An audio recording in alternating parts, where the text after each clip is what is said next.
रावण के यहां भी विश्वास, अंगद जी ने पांव रोप दिया, सभी योद्धा आए, झपटे टरे न कभी चरण। रावण बोला किसी से भी पांव नहीं हिल रहा। अंगद जी बोले तुम ही बचे हो, आओ। रावण आया और जैसे ही पांव पकड़ने के लिए झुका, अंगद जी ने तुरंत पांव हटा लिया। रावण बोले ये क्या किया, पांव क्यों हटाया? और पांव हटाना तो झुकाया क्यों, और झुकाया तो पांव पकड़ाया क्यों नहीं? अंगद जी बोले दो तरह के इम्तिहान होते, एक थ्योरिकल एक प्रैक्टिकल। ये तुमने जो सिर झुकाया, झुके पांव पकड़ने, ये थ्योरिकल है। प्रैक्टिकल बोले प्रैक्टिकल कहीं और करना। कहां का? चरण में तो हमारे झुको, लेकिन चरण तो भगवान का पकड़ो, यही हम चाहते हैं। जो अपने चरणों में झुकाना सिखाए और चरण भगवान का पकड़ाए, उसी को हम संत कहते हैं। बोलो। अंगद जी का विश्वास, लेकिन भोगी व्यक्ति को कैसे विश्वास हो जाए? उसके जीवन में विश्वास नहीं, विलास होता है।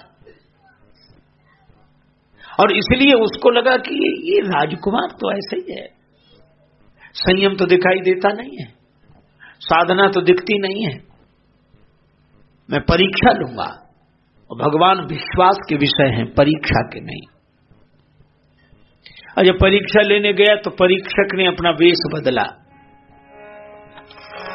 सुरपति सुत धरि बायस बेखा,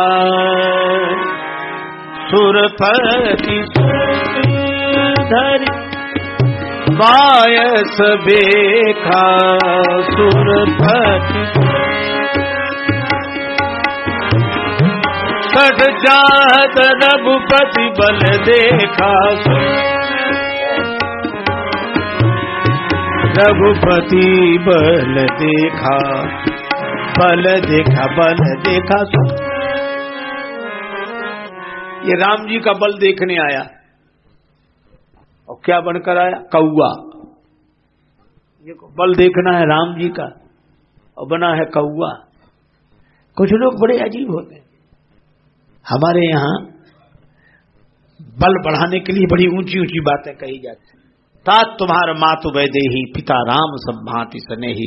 ऐसा उच्च कोटि का विचार रखो कि हमारी जानकी मैया और राम जी पिता।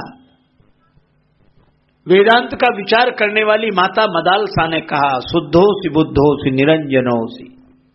हे बालक तू शुद्ध है, बुद्ध है। ऐसे उत्तम विचार रखो। जानकी मैया, राम जी पिता, नाता जुड़े तो ऐसा, लेकिन अब ये नाते ही नहीं रहे। एक गांव में मैया एक बालक को गोद में खिला रही थी। हो और करे करे क्या बोली?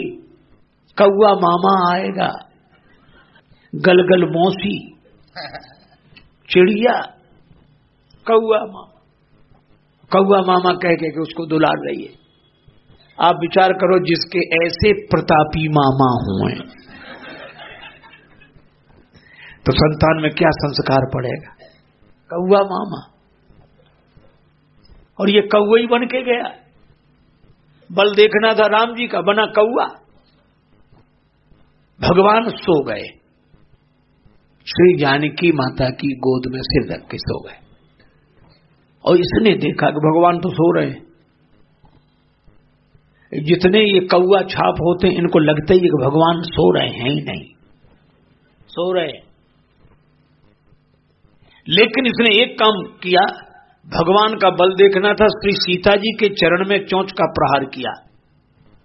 क्यों? क्योंकि भगवान निज अपराध रिसाही न काऊ। अगर भगवान होंगे तो अपने अपराध पे तो नाराज होते नहीं, पर जो उनके आश्रित का विरोध करता है उस पे नाराज होते हैं। तो सीता जी के चरण में चोंच का प्रहार किया, वहीं बैठ गया। अब सीता जी की गोद में राम जी सिर रख के सो रहे हैं। जिन श्री किशोरी जी के कमल कोमल चरणार बिंद ने कभी कठोर भूमि पर चरण न रखा हो, पलंग पीठ तज गोद हिंडोरा, सिय न दीन पग अवनि कठोरा। जनक जी कहते हो, कांकरी हूं जो सिया के कबों पग में गड़े, तो पतिया लिख दीजो। हाँ? जिन चरण कमलों का चिंतन भक्त जन करते हैं, एक ने कहा मैया राउर मधुर जुगल चरना, बसे भीतर बाहर घर द्वारे अंगना, बसे भीतर बाहर घर द्वारे अंगना। मैया राउर मधुर जुगल चरना, मैया राउर मधुर जुगल चरना, बस भीतर बाहर घर द्वारे अंगना, बस भीतर बाहर घर द्वारे अंगना। हे जानकी माता, आपके कमल कोमल चरणारविंद हमारे घर आंगन सब जगह बसे। मैं आपके चरणों के भरोसे हूँ माता। रौरा रहीला से मिथिला के ऐसन महिमा, रौरा रहीला से मिथिला के ऐसन महिमा। आपके रहने से जनकपुर की ऐसी महिमा है कि पूर्ण ब्रह्म पूर्ण ब्रह्म कहवले को मलियन के मंगना, पूर्ण ब्रह्म कहवले को मलियन के मंगना। या परिपूर्णतम ब्रह्म वो भी मालियों से मांगते हैं कि अगर आज्ञा मिल जाए तो फूल तोड़ लें। हे श्री किशोरी जी, आपके चरणों के आश्रय और चित्रकूट में वही चरण जनक दुलारी के पग पर सत, चित्रकूट के कण कण हर सत, धनी हमरी तकदीर तीर मंदाकिनी, बेरत सिया रघुवीर तीर मंदाकिनी, बेरत सिया रघुवीर तीर मंदाकिनी। और उन जनक दुलारी के अत्यंत कोमल चरणार विंद में कौआ बनकर जयंत ने चोंच का प्रहार किया, पर श्री सीता जी वह पीड़ा सह गई, हिली भी नहीं। क्यों? अगर मैं हिलूंगी तो भगवान की निद्रा भंग हो जाएगी, भगवान के विश्राम में बाधा पहुंचेगी। तो भक्ति का उच्चतम स्वरूप यही है कि चाहे जितनी पीड़ा सहन करनी पड़े सहन कर लूंगी, लेकिन भगवान के विश्राम में बाधा ना पहुंचे, यह भक्ति का भाव है।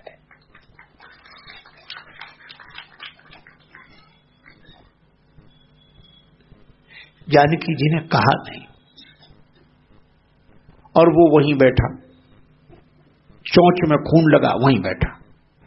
और श्री जानकी जी सोचती चला जाए, भगवान ना जागेंगे, चला जाए, बार बार इशारा करती जा जा। अब वो काहे को जाए, वो तो देखने ही आया है, आज बल देख कर रहे हैं। अजय जानकी माता क्यों कह रही उसे जा? क्योंकि श्री जानकी माता को लगता है कि कोई कैसा भी हो, मैं जगत जननी कहलाती हूं, तो सुपुत्र ही नहीं कुपुत्र भी मेरी ही संतान है।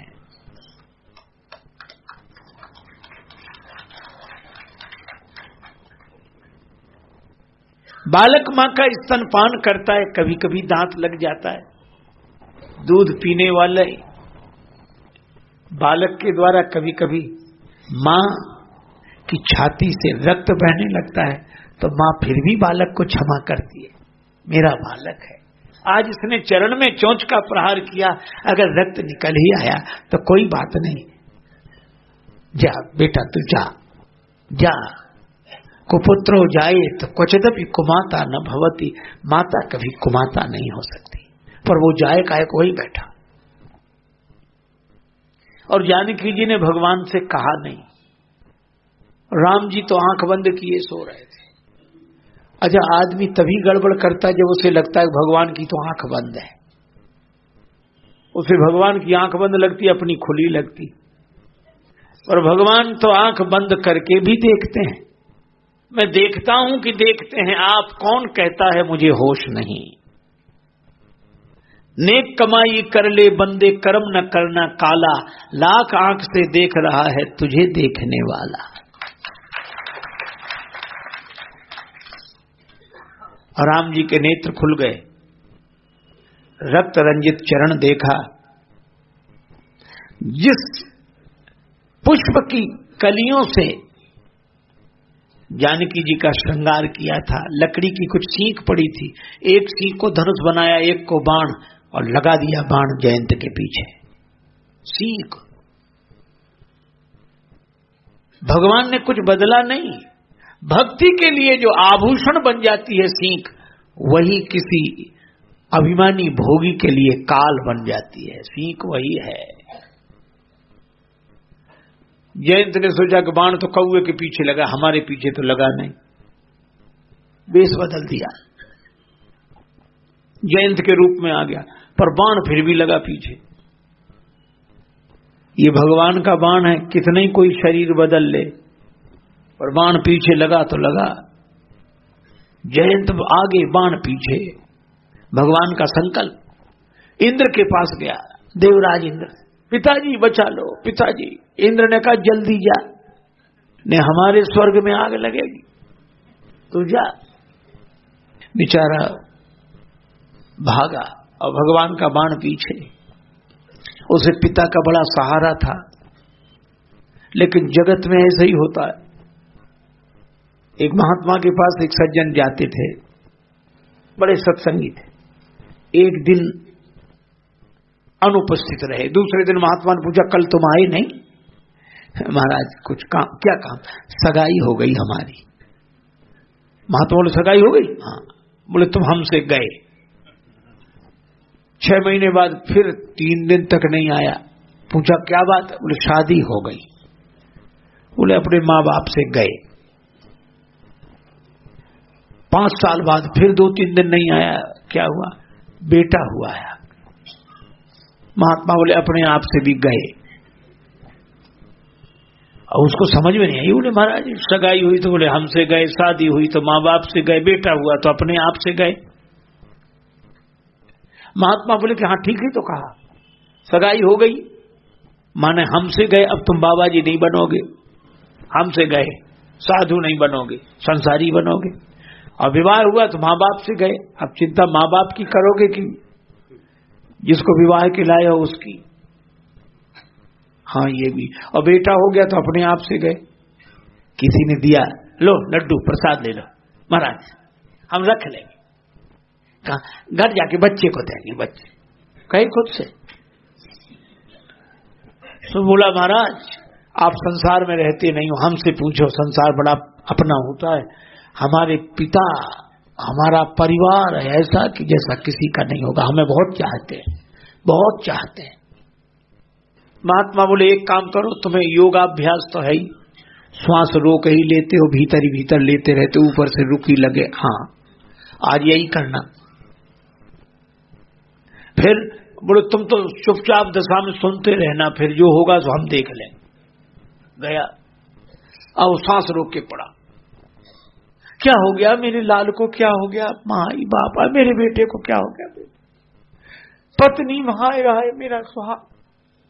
मोहल्ले वाले भी अरे क्या हो गया, क्या हो गया, अरे इतना होनहार लड़का क्या हो गया? अब वो सबकी सुने, सांस रोके पड़ा। अरे कोई बचाओ रे, कोई बचाओ रे, कोई बचाओ। कौन? गुरुजी को खबर गई। गुरुजी तो जानते थे। आए, देखा ओ बालक की दशा बड़ी खराब है, मरने वाला है, बच नहीं सकता। महाराज कोई बचाने का उपाय कोशिश करते हैं। एक कटोरा दूध ले आओ, चीनी मिलाना उसमें, आओ कटोरा भर दूध चीनी मिला के लिए। अब मोहल्ले वाले भी तमाशा देख रहे, परिवार के सब लोग। बाबा ने वो कटोरा ऐसे घुमाया उस पर, मंत्र जगह करते हुए साथ। अब बोला बच जाएगा, ये दूध का कटोरा जो पी ले वो मर जाएगा, ये बच जाएगा। कोई कर तो ले पे पान लाल बच जाएगा। पिता से कहा पी ले हो। पिता बोला है कैसे नहीं मरते, वो तो जिसका जो प्रारब्ध है सो है, उतनी उम्र थी उसमें कोई क्या करे। माँ बोली मैं तो पी लेती, लेकिन पति की सेवा से वंचित हो जाऊंगी, धर्म चला जाएगा। पत्नी से कहा, पत्नी बोली मैं अपने माता पिता के यहाँ चली जाऊंगी, मैं काहे को पीऊं ऐसे। अब मोहल्ले वाले जो थे वो धीरे धीरे खिसकने लगे, बोले जल्दी खिसको। कहा क्यों? कोई कर तो ले पे पान लाल बच जावेगा। मोहल्ले वाले इसलिए भागे कि जल्दी चलो। क्यों? बोले बाबा दूध दिखावेगा, अभी कहेगा कि तुम ही पी लो, तुम ही पी लो। सबने मना कर दिया। महात्मा बोले कि हम पी लें दूध, हम पी लें। अरे महाराज, संत तो परोपकार के लिए होते हैं, परहित के लिए होते हैं, परमार्थ के लिए होते हैं। और आपको आपके पीछे आगे पीछे रोने धोने वाला भी कौन है? और हम मेला लगवाएंगे, आपकी समाधि बनवाएंगे बड़ा भव्य, और यहाँ बहुत। महात्मा बोले चलो हम पी लेते। पियो। पी गए, उसमें कोई मरना था क्या? दूध कटोरा पी के संत ने ली बस एक डकार, और उस चेले से बोले उठ बेटा जल्दी, अब देख लिया संसार।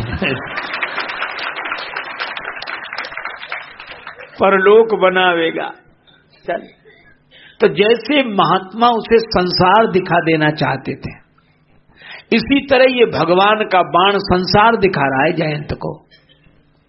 हमारा बाण तुम्हें मारने नहीं आया, मारना चाहते तो बाण वहीं लग जाता, जयंत वहीं गिर पड़ता। और जरा देख लो, जिनके भरोसे तुम हो गए। पिता से भरोसा था कि हमें रख लेंगे, पर पिता ने कहा जल्दी जा, जल्दी जल्दी। अब कहां जाए जब पिता नहीं कह दिया। गया ब्रह्मा जी के पास। ब्रह्मा जी ने कहा राम जी का विरोधी, तू जल्दी जा जल्दी। ब्रह्मा जी ने भी नहीं रखा। पार्वती जी शंकर जी से बोली, वो आपके ही पास आ रहा है। वो ब्रह्मा जी ने भी मना कर दिया, और लोगों ने मना कर, वो आपके ही पास आ रहा है। शंकर जी बोले आए, हम त्रिशूल रख के बैठे। जब तेई कर बद उचित, कहीं शरण नहीं मिली। अब शरण तो सब चली गई, अब आगे आगे जयंत, पीछे पीछे बाण। पर संत को दया लगी, नारद जी को। पता नहीं कब तक भागता फिरेगा ना। और संत से शरण मांगी नहीं जयंत ने, वो तो बाण देखे भागे, बाण देखे भागे। नारद जी ने कहा रे जयंत कहां जा रहे हो? तो जयंत घबरा के बोला कि महाराज कोई ठिकाना होता तो बता देते कि वहां जा रहे हैं, हमारे तो सब ठिकाने छूट गए। तो जा कहां रहे? बोले जहां बाण ले जाए वहीं जा रहे हैं। ये बाण तुम्हारे पीछे लगा क्यों है? महाराज ये भी कोई प्रश्न है? कोई वरदान देने लगा, प्राण लेने के लिए लगा? नारद जी बोले हमें नहीं लगता कि बाण प्राण लेना चाहता। अगर प्राण लेना चाहता तो तुम्हें जाने देता ब्रह्मलोक इंद्रलोक तक, के बीच में ही मामला साफ कर देता। जयंत ने कहा तो और बड़ी मुसीबत, ये प्राण भी नहीं लेता, पीछा भी नहीं छोड़ता। नारद जी ने कहा ये भगवान का बाण है, तुम्हें मारने नहीं रास्ता दिखाने आया है। अच्छा तो क्या करें? बाण किसका है? भगवान का। तो बचाएगा कोई और? सोचो। कई बार लोग जो किसी का व्याख्यान सुनते हैं, किसी का सुनेंगे, तो उससे ही नहीं पूछते कि आपने ऐसा क्यों कहा ना, दूसरे महात्मा के पास जाएंगे। महाराज वो ऐसा कह रहे थे, वो ऐसा कह रहे थे, उन्होंने फिर ऐसे कहा, फिर उन्होंने ऐसे कहा। अब उनकी बात इनसे पूछ रहे, अब ये क्या बताओ? हाँ भैया कहा होगा, ऐसा ही है। फिर इनकी बात सुन के तीसरे के पास गए कि वो ऐसे कह रहे थे, उनकी बात पे वो ऐसे। अरे भैया जिसकी बात है उसी से पूछो तब समाधान मिले। तो जिसका बाण है उसी की शरण में जाओ तब त्राण मिलेगा। अब बाण किसी का, बचने का उपाय कहीं और। नारद जी ने कहा भगवान की शरण में जाओ तभी इस बाण का प्रभाव समाप्त होगा। अच्छा चले तो जाएं, लेकिन भगवान कहेंगे कि जाना था तो आए क्यों, और आना था तो गए क्यों? कह देना प्रभु आपका प्रभाव देखना था इसलिए गया, अब स्वभाव देखना इसलिए शरण में आ गया।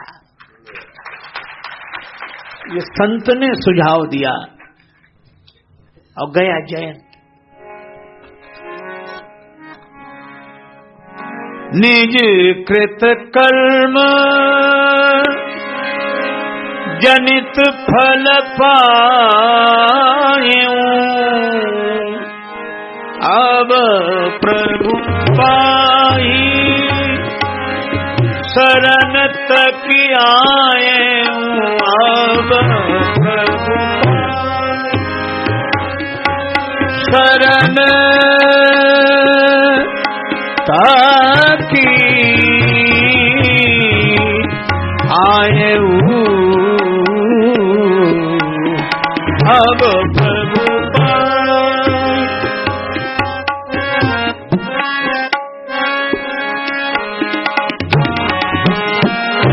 राम राघव राम राघव राम राघव पाही मम अब प्रभु राम जी के शरण में आ गया। पाही माम पाही माम पाही माम। और जब पाही माम कहा तो जानकी माता ने जयंत के माथे पर हाथ रखे और राम जी के दोनों हाथ जोड़े। जानकी मैया ने, प्रभु इसके अपराध के लिए मैं क्षमा मांगती हूं, आप इसे क्षमा कर दें।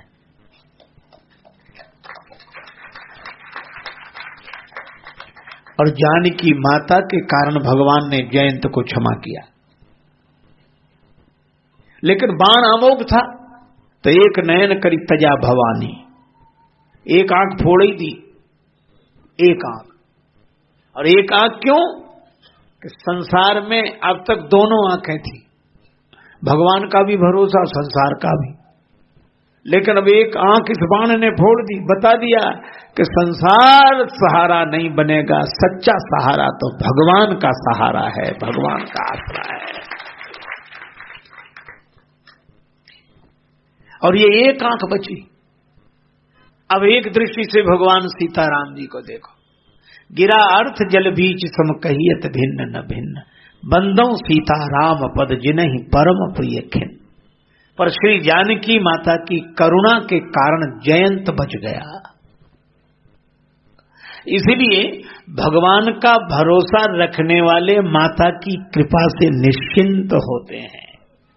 श्री जानकी पद कंज भज मन हरण शरणागत भयम, जनदीन मानस मधुप हित मकरंद युत जलजत द्वयम, हनुमंत सेवित लखन लालित भरत अपभय मोचनम, मिथिला मही पावन करण संताप सोच विमोचनम। भगवंत रतिरस बारी घन त्रय ताप तापित तारकम, रघुनंद उर आनंद वर्धन प्रणत जन उद्धारकम। भव सिंधु बोहित पतित पावन प्रगट करुणा विग्रहम, आश्रित मनोरथ कल्प तरु राजेश जीवन जीवनम। श्री जानकी पद कंज भज मन हरण शरणागत भयम। जानकी माता की करुणा। और मैं आपसे क्या कहूं, आप क्या समझते हैं? रावण श्री सीता जी को लेकर गया। आप सोचें रावण में इतनी शक्ति है? जाके बल लवलेश थे, हनुमान जी ने कहा जिसका बल का थोड़ा सा अंश पाकर जेते चराचर झारी, तुमने सारे संसार को जीत लिया है। और राम जी की शक्ति है श्री जानकी जी। जिसके पास राम जी के बल का लवलेश थोड़ा सा अंश हो, वे राम जी की शक्ति का हरण कर सकते हैं? नहीं कर सकता। इसीलिए मंदोदरी ने रावण से कहा कि तुम इस धोखे में मत रहना कि सीता जी को तुम लाए हो। सीता जी लाई नहीं गई हैं, सीता जी आई हैं। तव कुल कमल विपिन दुखदाई, सीता सीत निशा सम आई। श्री सीता जी आई हैं। क्यों आई? रावण जब तक राम जी रहे तब तक नहीं गया। जब राम जी हिरण के पीछे चले गए तब गया। ये जितने शैतान बच्चे होते हैं वो मां के पास तब जाते हैं जब पिताजी ना हो। मां कहती है कि तू आ जाया कर, तो कैसे आऊं? आप पिताजी तो वहीं बैठे रहते, भी नाराज होते हमें देखकर। माँ कहती तेरे लक्षण ही ऐसे इसीलिए नाराज होते। तो अब वो तो बैठे ही रहते, मैं कब आऊं? माँ कहती चिंता मत कर, उन्हें मैं भेज दूंगी, बाजार भेज दूंगी, किसी बहाने भेज दूंगी, तब तू आ जा। और मुझे लगता है कि कुपुत्र रावण पर करुणा का भाव जानकी माता के मन में है, इसीलिए राम जी को हिरण के पीछे भेज दिया कि आप जाओ, इसको ले आओ। और रावण अभिनय भी करता है और मन में विनय भी रखता है। रावण कहता है जानकी माता से, जानकी माता ने कहा सठ सुने हरि आने मोही, और तुझे पता नहीं राम जी अभी आते होंगे। तो तुलसीदास जी क्या लिखते हैं, सुनत बचन दस्तीस रिसाना, बड़े क्रोध में। लेकिन क्रोध में तो दिखाई दे रहा है, पर अगली पंक्ति तो देखो, सुनत बचन दस्तीस रिसाना, पर मनमोह चरण बंदी सुख माना। मन से जानकी माता के चरणों की वंदना करता है। ये लीला है, कई बार हम लोग चक्कर में पड़ जाते हैं। एक आदमी हमसे बोला, क्यों साहब ये बात समझ में नहीं आई? हमने कहा क्या? रावण बना कौन? बोले प्रताप भानु। और प्रताप भानु ने इतने यज्ञ किए, हजार बार, इतना धर्म पूर्वक चला, प्रजापाल अति वेद विद कतऊ नहीं अगलेश। उसमें तो गुण ही गुण है, गुण ही गुण है। एक आध कोई भूल हो गई भवितव्यतावश, और उसने कपटी मुनि को असली समझ लिया। क्यों भाई? एक आध भूल हुई तो क्या उसके लिए रावण बना दिया जाए? ये पाप कौन सा था जो रावण बना?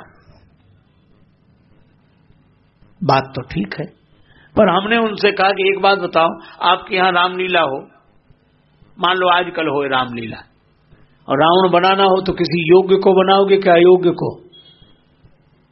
लीला में बनाना हो रावण तो योग्य को ही बनाओगे?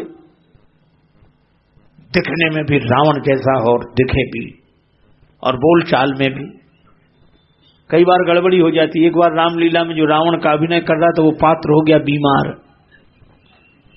अब रामलीला वाले बड़े परेशान, पूरे गांव में घूमे कि कोई रावण मिल जाए। अब रावण कौन मिले? अरे का ऐसे ही लीला में अभिनय करने वाला कोई नहीं मिला। गांव के कुछ मजाकिया लोगों ने कहा कि एक आदमी है बिल्कुल रावण की तरह लगा, बड़ा मोटा तो ये सिर, और 10 सिर लगाओगे तो और जचेगा, और तो बड़ा योग्य है वो, पर अपने को छिपा के रखता है। तुम तो पीछे पड़ जाना तो तैयार हो जाएगा, हमारा नाम मत ले। बता दिया बुद्धू हलवाई, उसका नाम ही लोगों ने बुद्धू रखा था। गए, अब वो मिठाई का हिसाब किताब देता गए, आप हमारी लाज रखो। उसने सोचा कि हम लाज कब से रखें, मिठाई बेचते हैं लाज, आप तो बड़े योग्य हैं। नहीं मैं कोई योग्य नहीं, मैं मिठाई बेचने वाला सीधा साधा आदमी, मैं यही तो आपकी महानता है कि अपने गुण को छिपा के रखते, और उसे कुछ समझ में ही ना आए, और समझ में आ जाए तो बुद्धू ही काहे का। बात क्या है? रावण बनना है। अरे मुझे कुछ नहीं आता।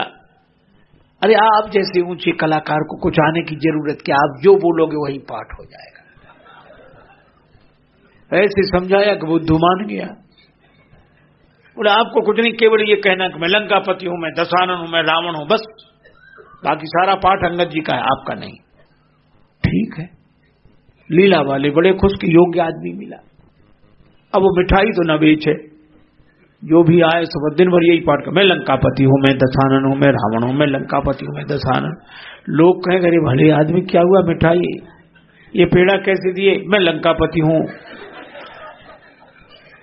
ये जलेबी कैसे दिए, 20 रुपए किलो, मैं दशानन हूं, मैं लंका पर, मैं रावण। हमारा दिन भर करे ये, और शाम को जब उसे सजाया गया ऐसा लगे कि बड़ा योग्य आदमी आया, रावण बन के आज आनंद आया। पर जो पात्र अंगद जी बना था उसे सब पता था। अंगद जी आए और अंगद जी ने जो तलवार घुमाई है रावण घबराया। क्या हमें तो पता नहीं था कि इसके सामने बोलना पड़ेगा, पाठ उसे इतना याद था। अंगद जी ने कहा मूर्ख बता दे बेगी का है त्योहारो नाम। मूर्ख बता दे बेगी का है त्योहारो नाम। पूछो चाहत अंगद श्री राम को सहाई हूं। तो उसे तो उतना याद था। तो कांपते बोले मैं दशरथ हूं, मैं लंकापति हूं, मैं रावण हूं। या को भय माने राजेश देश देशन के सोई दस्तीस नहीं करत बड़ाई हूं। अंगद जी ने सोचा काम बना नहीं। बोलो बारी सुख सत्य सत्य सत्य भाखो बहन, सही सही बोलो। नहीं सिर त्यार और तलवार ते उड़ाई हो। जो तलवार दिखाई सिर काट दूंगा, और जो तलवार देखी तो थर थर कांपने लगा। मारो मत अंगद जी, क्षमा करो रावण नहीं, गंगा की दुहाई में बुद्धू हलवाई हूं।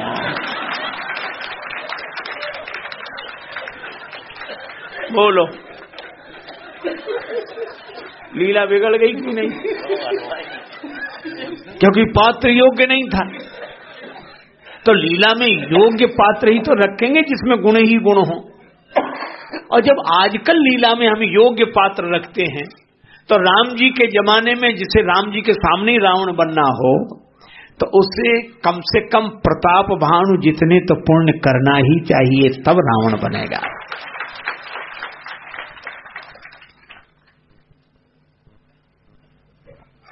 लीला की दृष्टि मारीच है।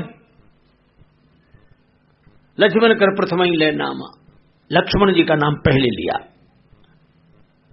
ये एक्टिंग है, ये एक्टर है, पर उसका कैरेक्टर पाछे सुमरित मनमोहन रामा, पीछे राम जी का स्मरण किया तो भगवान ने मुनि दुर्लभ गति दी न तो जाना। कहा ये अजीब बात, ये मारीच के कारण सारा उपद्रव हुआ, भगवान ने मुनि दुर्लभ गति दे दी उसे। अरे भाई आज भी रामलीला में कोई मारीच का अच्छा अभिनय करे, खलनायकी का कोई अच्छा अभिनय करे, तो लोग क्या कहते हैं, वाह, उसे इनाम देते हो कि नहीं? इनाम उसके उस एक्टिंग पर दी जाती है जिसके लिए वो बना है, लेकिन मन से तो राम जी का ही स्मरण कर रहा है। इसी तरह रावण हरण कर रहा है, पर मन से जानकी माता के चरणों की वंदना कर रहा है, और उसका भाव यह है कि माता मैं सब जानता हूं, पर मेरा उद्धार मेरे आचरण से नहीं होगा, आपके चरण से होगा। इसलिए आपके चरण अगर लंका चले चले तो भगवान भी लंका में आ जाए। और यही कारण है कि भगवान संतों के आश्रम में आगे आगे गए तो उनके साथ पीछे पीछे जानकी माता गई। फूलों से भरे मार्ग पर राम जी आगे आगे चले, जानकी जी पीछे पीछे, लेकिन आज कंटकों के मार्ग पर चलना था, इसलिए जानकी माता आगे आगे हो गई कि उनके कारण राम जी भी आएंगे और असुरों को गति देंगे। और राम जी आए रावण के कारण नहीं, जानकी जी के कारण, और ताकि राक्षसों को गति मिली। तो ऐसी करुणामयी माता जो दुर्गुण नहीं देखती, बस शरणागत का भाव देखकर उसका पक्ष लेकर उद्धार करा देने वाली जानकी माता है। तो मैं आपसे कहता हूं कि राम जी का भरोसा रखने वाले निश्चित रहते हैं सीता माता की करुणा से।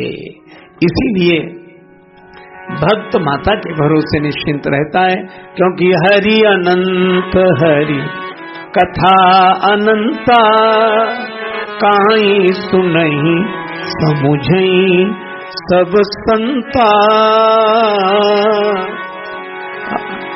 इसी के साथ वाक्य पुष्पांजलि भगवत चरणारविंद में अर्पित।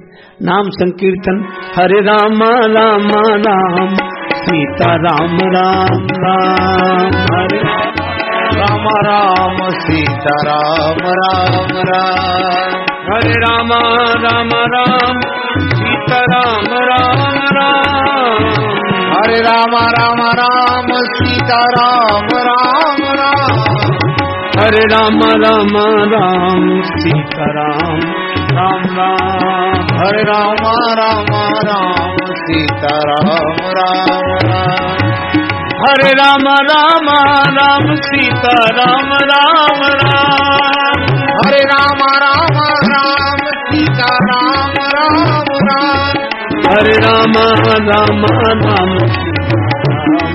राम राम, हरे राम राम राम सीता राम राम राम। सीताराम राम राम सीताराम राम राम सीताराम राम राम राम राम सिय सिय सुमिरत राम जु सिय सुमिरत श्री राम जुगल नाम राजेश जपि भगत लहे विश्राम। श्री सीताराम जी महाराज की जय। श्री हनुमान जी महाराज की जय। श्री तुलसीदास जी महाराज की जय। श्री रामकृष्ण भगवान की जय। सब संतन की जय, सब भक्तन की जय। जय जय श्री सीताराम, जय जय श्री राधेश्याम। नमः पार्वती पतये हर हर महादेव।